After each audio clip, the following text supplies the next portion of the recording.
Às vésperas das Olimpíadas de 2016, com a tocha olímpica já em solo brasileiro, aumenta o interesse sobre o direito desportivo. Como são julgadas as demandas envolvendo os esportes? Bom, para explicar isso para a gente, nós convidamos o advogado César Lima, que é membro da Comissão de Direito Desportivo da OAB do Distrito Federal. Boa tarde, doutor. Boa tarde. Bom, a Justiça Desportiva está prevista na Constituição Federal? Sim, ela está prevista no artigo 217 da Constituição e também está prevista na Lei Pelé, que é a Lei 9.615 de 98, e também no Estatuto do Torcedor. Compete à Justiça Desportiva julgar ações relativas à disciplina desportiva e fatos acontecidos durante as competições esportivas. Esse ano, esse assunto está gerando muita expectativa e muito comentário, né? Porque a gente tem os Jogos Olímpicos aqui no Brasil, inclusive a tocha olímpica chegou ontem, a gente está vendo o sobrevoo aqui por Brasília, né? A chegada aqui, passou por vários locais do Distrito Federal.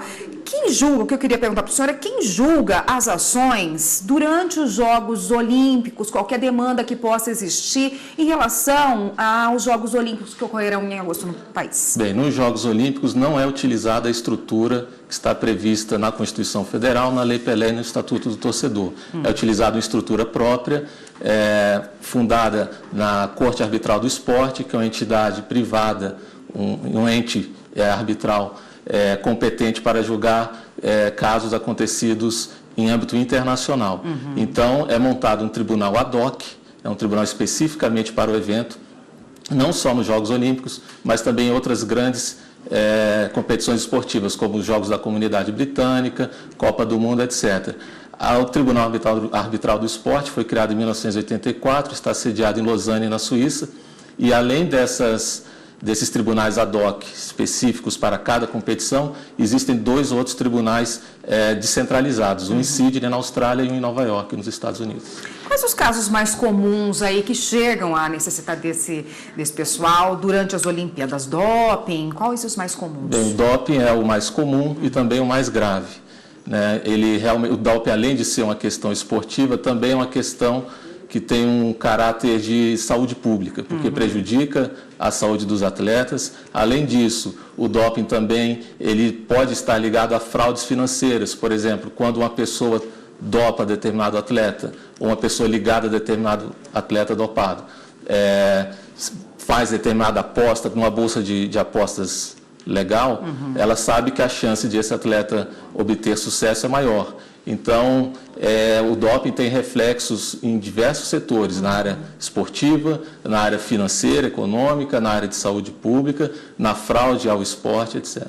Um atleta flagrado aí num jogo olímpico, nos Jogos Olímpicos, por doping, e condenado, né? Sofreu uma sanção, sofre uma sanção. Ele fica também impedido de participar de qualquer tipo de competição fora os Jogos Olímpicos? Dependendo da sanção, por exemplo, existem dois tipos de sanção. Os principais tipos de sanção, no caso de doping, são a suspensão por prazo determinado e a suspensão ad eterno, né? No caso, o atleta, quando é condenado, ele é condenado para aquela modalidade.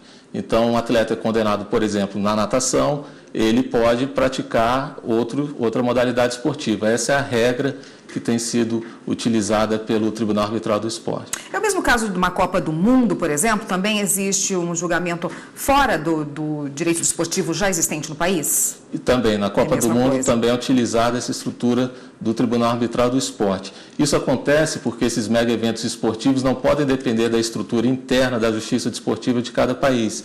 Então, cada país, assim como tem uma justiça estatal própria, também possui uma justiça desportiva própria.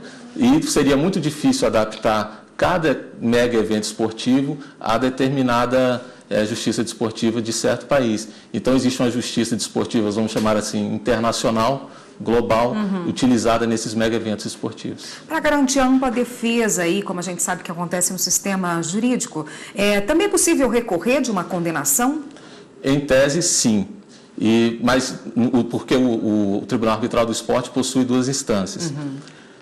Além disso, é possível, em tese, recorrer à Justiça Estatal Suíça quando ficar comprovado, ou se ficar comprovado, que houve alguma violação a algum princípio fundamental de direito. Mas os casos são raros e a Justiça Estatal Suíça ela é muito cautelosa em alterar decisões proferidas pelo CAS ou até mesmo em avaliá-las.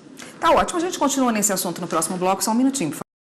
Aqui no estúdio do Jornal da Justiça, nós voltamos a falar com o advogado César Lima, que hoje conversa com a gente a respeito de direito desportivo e como isso funciona durante as Olimpíadas ou eventos como a Copa do Mundo que a gente teve aqui no Brasil também, né, doutor? Quais são as ações administrativas, criminais, cíveis que um atleta pode sofrer aí, que pode, até além de desportivas também, né, que podem ser aplicadas a um atleta? Bem, primeiramente é importante destacar que a condenação ou a absolvição na justiça desportiva não impede nem obriga a possíveis ações em outras esferas, inclusive trabalhista, civil, tributária, penal, etc. Então, como é que isso funciona na prática? Por exemplo, um atleta, vamos supor, esteja praticando futebol, ele agride fisicamente um adversário, então ele pode ser condenado na justiça desportiva e se for entendido que essa agressão também deva ser levada a conhecimento do Poder Judiciário Estatal, ele também pode ser julgado e aí condenado ou absolvido pela Justiça Estatal. Em certos assuntos, esse tema é mais delicado, na questão de racismo, por exemplo. Então, o racismo não é uma questão meramente esportiva, ele não é uma jogada violenta, como acontece no futebol. O racismo é uma questão que ultrapassa essas fronteiras. Então, um atleta que praticou um ato de racismo, ou um atleta, ou treinador, enfim, qualquer pessoa envolvida numa competição esportiva, que praticou um ato de racismo ou de injúria racial, pode ser também demandado judicialmente em outras esferas.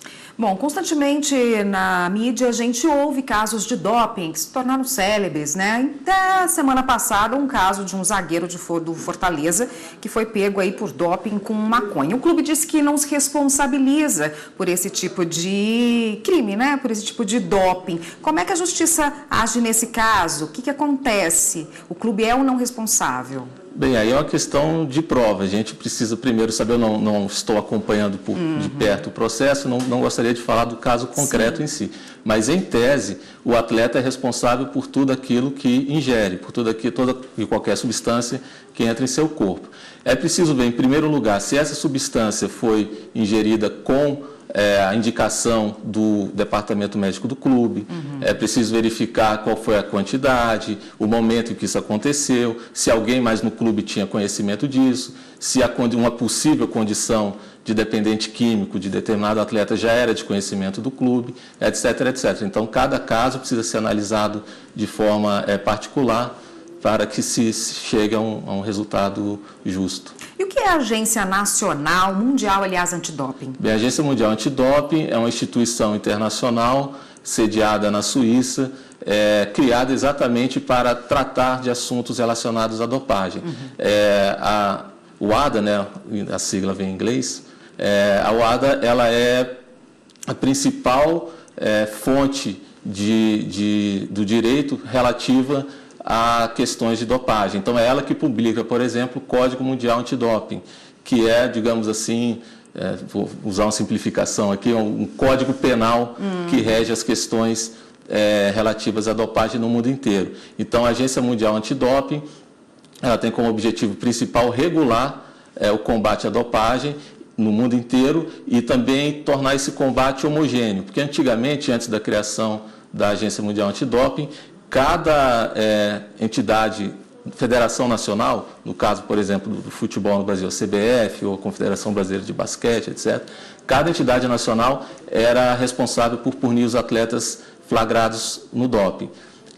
Bem, com isso acontecia o seguinte, costumeiramente, as associações, as federações ou confederações, como chamamos aqui, não costumavam punir severamente seus atletas, especialmente às vésperas de competições internacionais, Jogos Olímpicos, Campeonatos Mundiais, etc. Então, com isso, o doping estava se alastrando.